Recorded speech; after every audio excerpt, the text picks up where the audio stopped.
It's summertime or almost summertime, and you are probably getting bombarded with professional development and all of these creative ideas. Maybe you're seeing all of these ideas and wondering, what should I be focusing on? That's what we're going to be talking about in this episode, and I can promise you it's not what you think.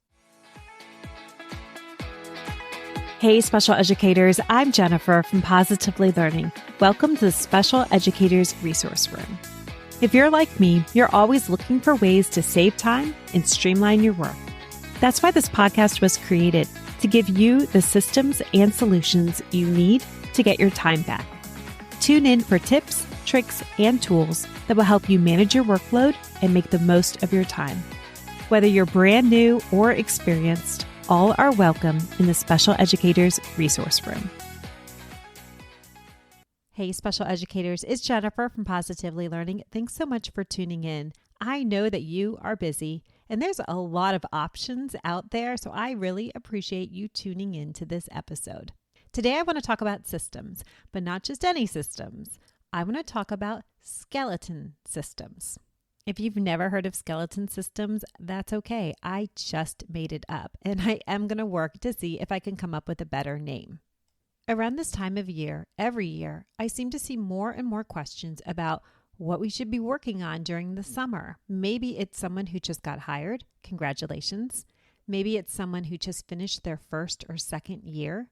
Or maybe it's an educator who just wrapped up a pretty tough year and is looking for some advice and motivation on how to improve things. All valid reasons to want to get a head start during the summer. So in this episode, I want to share my own advice, and just know this is coming from the heart.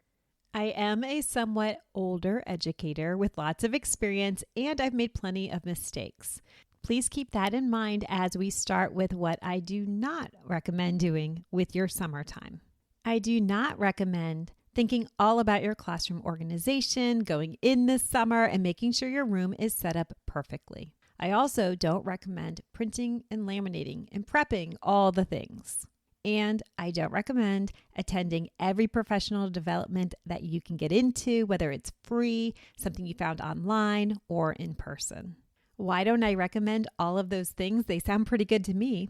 Well, number one is summer is your personal time. It is so important to rest and get rejuvenated. And you may not be able to do that because you have other obligations, but please try. You cannot turn back the clock and you cannot reclaim this time. And number two, you may set up the most perfect classroom and you may prep materials that are engaging and you know your students are going to love them. But these are all based on your own experiences, most likely based on your experiences from this past school year. You've reflected, you knew what you wanted to put in place to have a better school year. But things change. I was the person who always set up my classroom, and then I would meet my students and realize, oh no, this isn't going to work at all. And I have prepped materials all summer long. I loved doing it. I felt so on top of things. And I would walk into summer PD and realize we have a brand new curriculum and we're going to teach it with fidelity. These things happen to me and I don't want them to happen to you. I'm going to pause here and let you know that back when I was working during the summer, getting everything prepped and organized, getting on top of things, if someone would have stopped me and said, don't do that. This is your summer. You should be relaxing.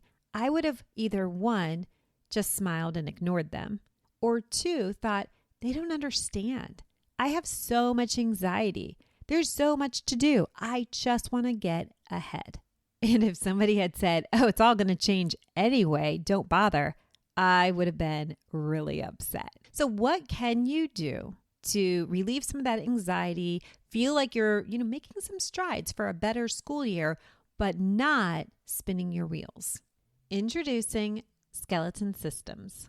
What are these? These are simple, flexible systems that you can set up in advance, and they can be adapted as needed. They give you the organization, but you're not locked in to these rigid plans. It's going to save you time at the beginning of the school year, and it's going to reduce stress. What kind of skeleton systems are you going to set up? Well, think both professional and personal. One professional system that you can set up is some type of system binder for collecting important dates. Those are going to be coming in emails soon enough. And your first day back for summer PD, you're probably going to have a whole page of dates written down. This skeleton system could be paper-based or digital. What you don't want to do is start setting up the system as these dates are coming in. If it's something that you can have ahead of time, maybe you've even given it a trial run with some fun summer activities you've put on the calendar, you know this calendar works, it's going to be there for you. The next skeleton system could be a communication log template. You could set it up, you could have the templates ready, whether it's parent-teacher communication, incident reports, student progress notes. You want to keep it flexible.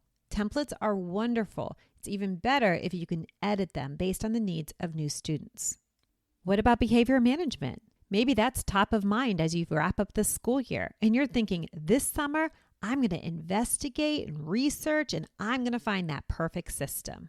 A skeleton system may look like setting up a basic behavior management plan that has clear rules and consequences, but it's flexible enough so that you can adjust to specifics once you understand the dynamics of your new class.